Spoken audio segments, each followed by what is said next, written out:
Peut-être que vous avez déjà quelques notions sur NumPy, mais parfois vous avez encore des petites erreurs de dimension. Dans cette vidéo, je vais vous donner un petit truc sur comment visualiser vos tableaux NumPy pour ne plus jamais avoir d'erreurs, ou en tout cas pour savoir comment résoudre ces erreurs facilement lorsqu'elles se présentent. Et ce petit truc va vous aider à bien visualiser vos tableaux NumPy et à bien comprendre ce qui se cache derrière la notion de shape d'un tableau NumPy. Alors shape en anglais ça veut dire la forme du tableau, à ne pas confondre avec sa dimension. Par exemple une matrice 3,5 a une shape de 3,5 et une dimension de 2. En fait shape est tout simplement un tuple dont le nombre d'éléments est la dimension de notre tableau. Alors pour moi la meilleure façon de concevoir un tableau NumPy c'est de le voir comme constitué de deux choses. D'une part un emplacement mémoire qui est juste une suite de blocs avec des nombres alignés dedans. D'autre part, une visualisation qui explique comment se déplacer dans cet emplacement mémoire.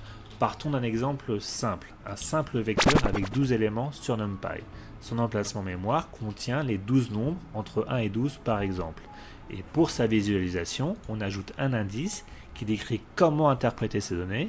Ici, on a choisi un indice entre 0 et 11, on représente un vecteur dont la shape sur NumPy est de 12 et la dimension est de seulement 1.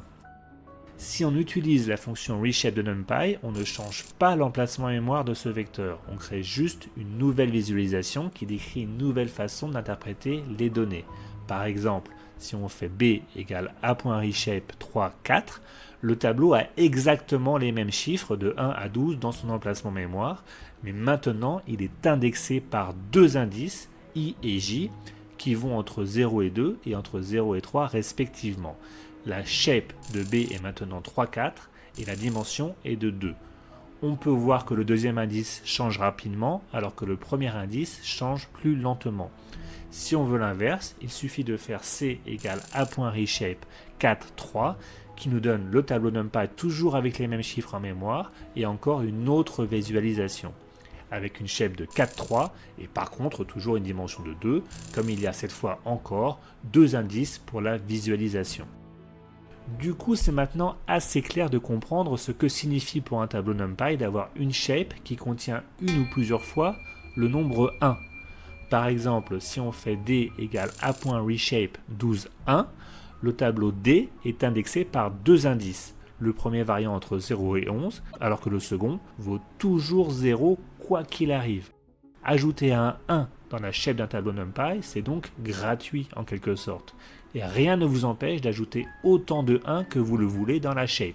Par exemple, E égale A.reshape 1, 2, 1, 6, 1 va nous donner un tenseur énorme avec 5 dimensions, mais à l'intérieur, il y aura toujours les mêmes 12 nombres entre 1 et 12 en mémoire, mais cette fois, il y aura 5 indices. Donc 3 indices qui seront toujours constants et égaux à 0, et 2 indices qui varieront l'un entre 0 et 1 et l'autre entre 0 et 5.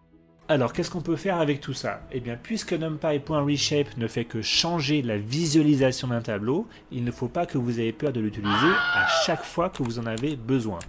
Par exemple, quand on fait du machine learning avec scikit-learn, on entraîne nos modèles en général avec des tableaux à deux dimensions.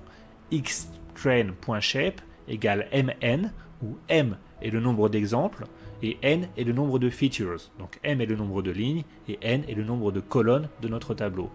Si on veut ensuite prédire pour un nouvel exemple, on aura souvent juste un nouveau vecteur xnew de dimension seulement 1 et de shape juste n. Si on donne ce vecteur xnew en entrée à la fonction predict de notre modèle, on va avoir un petit problème car xtrain était de dimension 2 alors que xnew est seulement de dimension 1.